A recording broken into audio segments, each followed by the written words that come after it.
السلام علیکم دوستوں، آپ دیکھ رہے ہیں ڈیلی اردو خبریں اور ایک بہت ہی اہم اور بہت ہی امپورٹنٹ آپ سے ایک بات شیئر کرنے جا رہا ہوں۔ اور اس پہلے آپ لوگوں سے چھوٹی سی ریکویسٹ ہے، اگر آپ لوگوں نے ڈیلی اردو خبریں کو سبسکرائب نہیں کیا تو سبسکرائب کیجیے، بیل آئیکن ضرور کیجیے، اس سے یہ ہوگا کہ جو بھی نئی ویڈیو آئے گی اس کا ذریعہ نوٹیفیکیشن آپ کو اطلاع دی جائے گی۔ اسلام پر تنقید کرنے والے تو ایک جانب خود مسلمان بھی ان باتوں سے غافل ہیں کہ اسلام دین فطرت ہے، تو اس میں بیان کردہ ہر حکمت کا اپنا سائنسی وجود بھی ایک حقیقت رکھتا ہے، لیکن انسان اپنے محدود علم سے اس کو پہچان نہیں پاتا۔ اسلام اور سائنس کو متصادم قرار دینے والوں نے تو یقین کر رکھا ہے کہ اسلام جن حقیقتوں کی جانب اشارہ کرتا اور انہیں کھول کر بیان بھی کرتا ہے، یہ نعوذ باللہ فرضی ہیں، حالانکہ یہ لوگ فرض المرض میں گرفتار ہیں۔ ان کی کوتاہ بینی اور تنگ دلی انہیں اسلام کو سمجھنے میں نہیں دیتی۔ جیسے کہ قرآن میں بیٹوں اور بیٹیوں کی پیدائش پر اللہ کا فرمان ہے کہ وہ جسے چاہے بیٹا دے، جسے چاہے بیٹیاں۔ اس پر میڈیکل سائنس پر ایمان رکھنے والے کہتے ہیں کہ میڈیکل سائنس نے تو اس پر زیادہ تفصیل بیان کر کی ہے کہ بچوں کی جنس پر ایکس اور وائی کروموسوم کیا اہمیت رکھتے ہیں، اور اس پر کسی کو قدرت نہیں ہے، حالانکہ یہی نظریہ 1400 سال پہلے رسول کریم صلی اللہ علیہ وآلہ وسلم نے کھول کر بیان کر دیا تھا۔ یہ واقعی سائنسی تحقیق سے بہت پہلے کا ہے، جب بچوں کی پیدائش کو جانچنے کے لیے کوئی لیبارٹری ٹیسٹ وغیرہ موجود نہیں تھے۔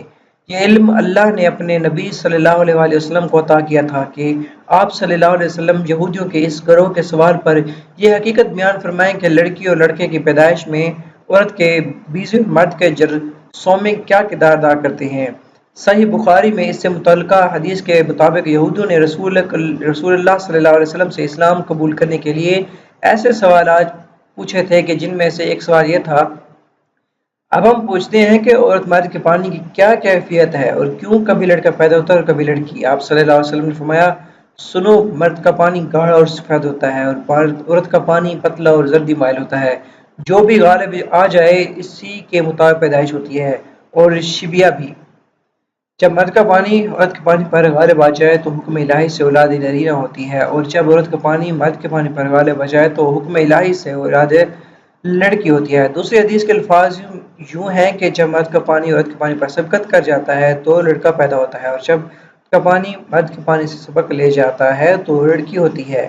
یہ جواب سنتے ہی یہودیوں کے سردار نے اسلام قبول کر لیا تھا۔ یہ حضرت عبداللہ بن سلام تھے جو اللہ کے رسول صلی اللہ علیہ وسلم کی حکیمانہ تعویل سن کر کلمہ شہادت پکار اٹھے تھے۔ انہوں نے عرض کیا: حضور صلی اللہ علیہ وسلم، یہودی بڑے بے وقوف لوگ ہیں، اگر انہیں میرا اسلام لانا پہلے معلوم ہو جائے گا تو وہ مجھے ملامت کریں گے۔ آپ صلی اللہ علیہ وسلم نے پہلے انہیں ذرا قائل کر لیجیے۔ اس کے بعد آپ صلی اللہ علیہ وسلم کے پاس جب یہودی آئے تو آپ صلی اللہ علیہ وسلم نے ان سے پوچھا: عبداللہ بن سلام تم میں کیسے شخص ہیں؟ انہوں نے کہا: بڑے بزرگ اور دانشور آدمی ہیں، بزرگوں کی اولاد میں سے ہیں، اور وہ تو ہمارے سردار ہیں اور سرداروں کی اولاد میں سے ہیں۔ آپ صلی اللہ علیہ وسلم نے فرمایا: اچھا، اگر وہ مسلمان ہو جائیں پھر تو تمہیں اسلام قبول کرنے پر کوئی تعامل تو نہیں ہوگا؟ کہنے لگے: اعوذ باللہ، اعوذ باللہ، وہ مسلمان ہی کیوں ہونے لگے؟ حضرت عبداللہ بن سلام جو اب تک چھپے ہوئے تھے باہر آ گئے اور زور سے کلمہ پڑھا تو تمام کے تمام یہودی شور مچانے لگے کہ یہ خود بھی برا ہے، اس کے باپ دادا بھی برے تھے، یہ بڑا نچلے درجے کا آدمی ہے، خاندانی کمینہ ہے۔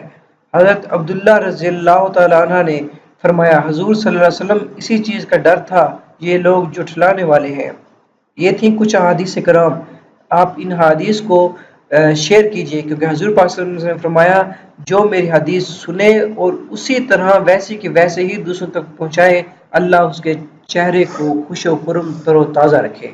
تو آپ اس حدیث کو شیئر کیجئے، کیا پتہ کسی کی زندگی بدل جائے۔ Thanks for watching. اللہ حافظ۔